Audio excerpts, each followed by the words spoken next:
I'm Max, and it's been a year since I started doing YouTube videos, and there weren't any YouTube videos over that year, pretty much. And somehow I was thinking that they needed to be perfect, that they needed all of this grand production that I really don't have the means to do yet, and so I just went on and did other things, which is all well and good and fine and happy, but I really do like telling stories. So I'm just gonna see if I can tell you a bit about the story that I'm working on right now, and maybe you'll like it, and maybe you won't. Maybe I'll have fun doing it. I don't know, but I do know that just trying and being out here and connecting with you is a good thing. So I'm glad you're here, and I hope this video isn't too grainy. But so I want to tell you about this story that I'm doing with leprechauns. Now, the main character is a guy with a long braid. He's got blue hair. I don't know where that came from. But so long blue braid. He was born in a poor community on a space colony, and he's never really, he's been on Earth now for like a year, but actually no, that's not right. He's been on Earth for at least like 2 or 3, but there's still a whole lot of things he doesn't know about Earth. And while he could probably repair pretty much almost anything, figuring out why it rains is beyond him at the moment. And his boyfriend is also from a colony. It's a much wealthier colony, but and he also had the advantage of a more conventional-ish education that Shelby never had.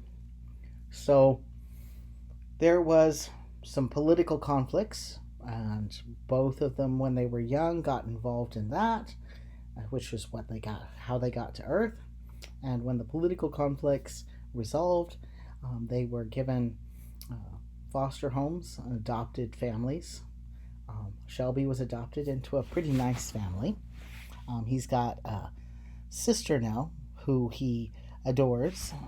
Her name is Ray, and Ray thought that she was maybe transgender, but she's probably not. She's probably just gender non-conforming, and probably bisexual, but leaning more towards being being lesbian.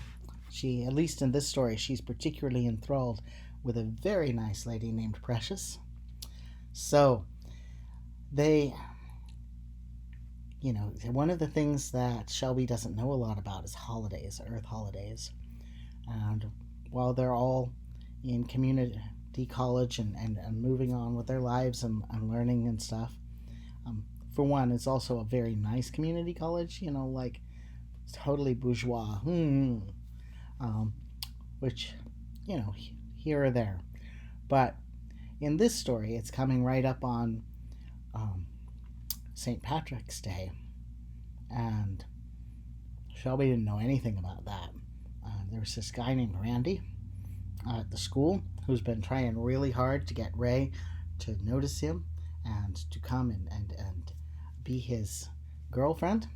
Ray, of course, is really, really not interested, but Randy has a new lodge. We're talking a great big, great A-frame thing with probably at least 10 bedrooms in it, and a huge dance floor, and a museum room in the basement.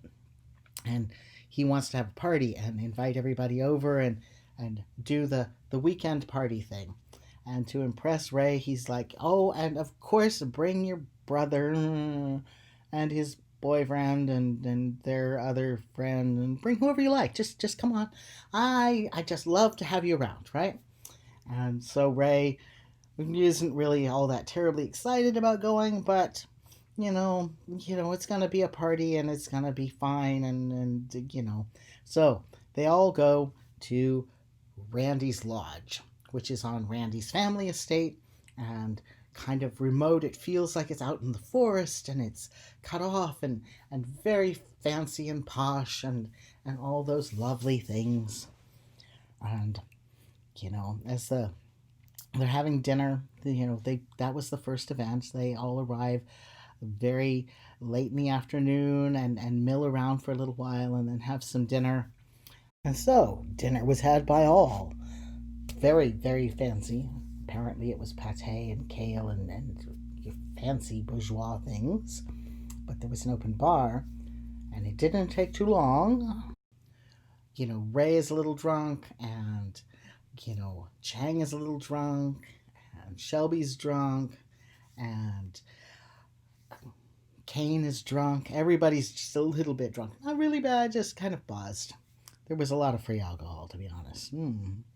And they're discussing social justice, and it's the first time in Shelby's life that he learns that black people used to be slaves, and this just blows his mind because I could never imagine that.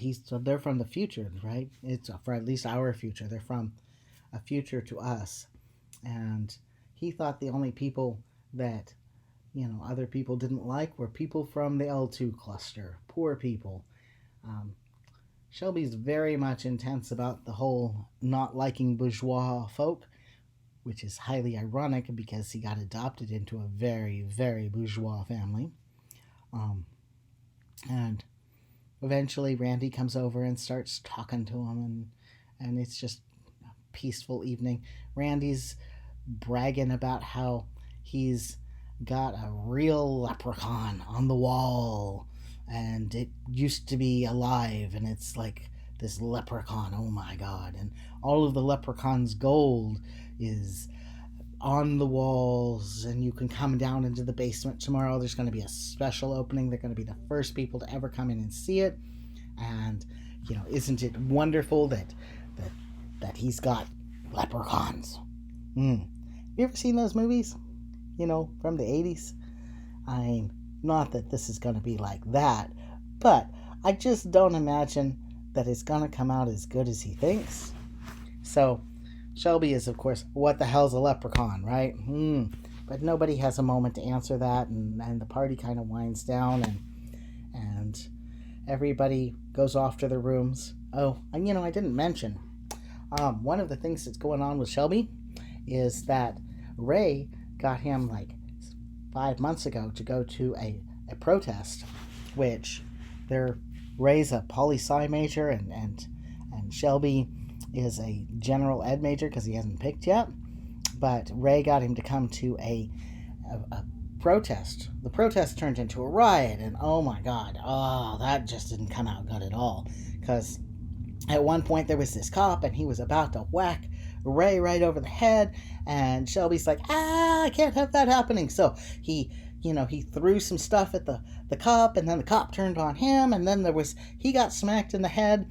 And that led to a story called Kiss of Death, where Shelby spent an unspecified period of time thinking that he was a poltergeist and trying to scare the living shit out of people, which he was actually pretty good as a poltergeist. And his boyfriend, Kane, is all like, yeah, I love you, won't you marry me? And he brought an actual Japanese, shaman to come and talk to him. And Shelby was like, well, maybe I don't actually want to die, and got back in his body.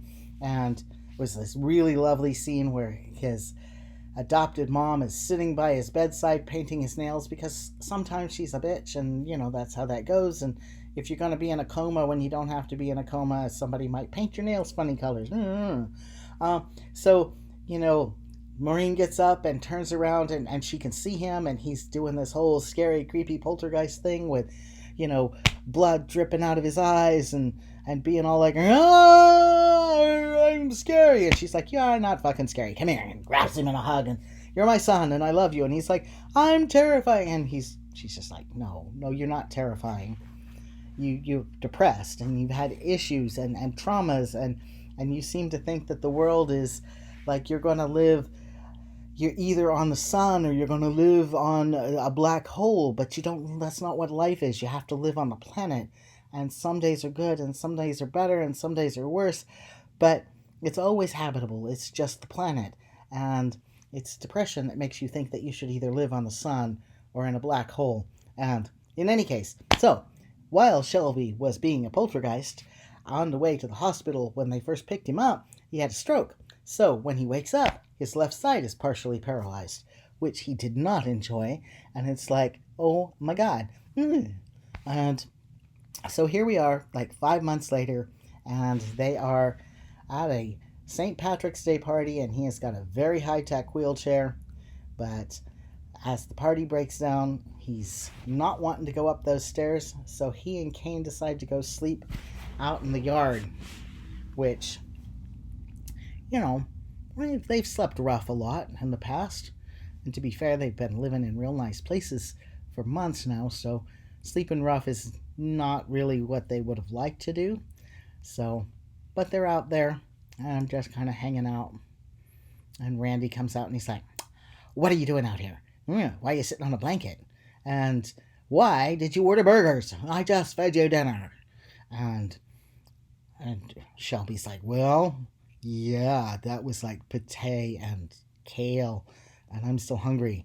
So then the courier with the food shows up, and it's like Burger King and cheap ass happy French fries and milkshakes and burgers. And Shelby's like, "Yeah, I ordered burgers, didn't get you one, sorry." And Shelby's like, sorry. Randy's like, I wouldn't eat that shit anyways. It's horrible. It's probably bad for you, right? Fortunately for Randy, though, the restaurant had accidentally given him an extra hamburger. So then they're all sitting out there eating these cheap-ass hamburgers in front of this $1 billion lodge with the cook and chef inside, right? And Randy's like, "Well, so why are you out here?" And Shelby's like, "Stairs, motherfucker." And Shelby goes, "Oh my God, oh, sorry. I'm so bad at this. You're just gonna have to live with me. I probably will get better." So Randy says, "Why are you out here? You know. And Shelby is like, "Stairs? I can't go up the damn stairs. You go to my room upstairs." And Randy goes, "Oh my God, I am so sorry. I am so sorry. I didn't mean to do that. Oh my gosh, what can I do? Whoa, what I'll do, I'll get you the camper. That's what, I'll get you a camper down here. It'll be great. It's a very nice camper. It's got 2 bedrooms and a full bathroom, and, you guys can stay there. I really didn't mean that. I really don't want, Ray to think that I'm mistreating her stray-dog brother." And while Shelby's eating his burger and looking up at him like, right? But that's a better solution.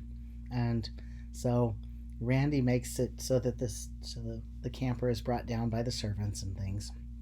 But he starts talking about how he's going to win Ray's heart, that he's, hired an escort, a beautiful, lovely escort to come in. And, as soon as Ray realizes how much Randy has an open mind and he's wonderful about these things, it's going to end up in a threesome. And Shelby is like, "Oh, she's going to kick your ass." "Yeah, that's so not going to work." And Randy's like, "Really? Are you sure? I mean, it should work.